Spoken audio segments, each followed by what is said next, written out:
कालच मी एक कविता केली होती नाही का, भर उन्हात पाऊस यावा असं मला वाटतं. आज यश केली तो भर उन्हात पाऊस यावा असं मनाला वाटतं. भर उन्हात पाऊस यावा असं मनाला वाटतं. तुझ्या आठवणींच्या उन्हात हळूहळू मन तुटतं. तू भेटणार नाहीस हे माहीत असूनही तरीही हे वेड मन फक्त तुला शोधत फिरतं. मनात विहिराचं ऊन खूप आहे, मनात विहिराचं ऊन खूप आहे. ही कहाणी सांगू कुणाला, भर दुपारी तुझ्या आठवणींचं ऊन नकळत स्पर्शून जातं मनाला. डोळे मिटले की तुझा चेहरा समोर येतो, डोळे मिटले की तुझा चेहरा समोर येतो. विसरण्याचा प्रत्येक प्रयत्न पुन्हा तुझ्याच पाशी येतो.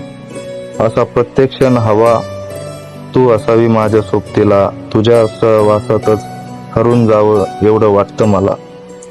मनाच्या प्रत्येक ठोक्याला तुझ्या भेटीची आस आहे, मनाच्या प्रत्येक ठोक्याला तुझ्या भेटीची आस आहे. या वेड्या मनाला अजूक तुझीच फक्त चाहूल आहे, तरीही तुझी साथ लाभावी असं मनाला वाटतं. तुझ्या आठवणीत हरवताना जग पुन्हा बहरतं. भर उन्हात पाऊस यावा असं मला वाटतं. होय, भर उन्हात पाऊस यावा असं मला वाटतं. कविता आवडली तर फॉलो करा, लाईक करा.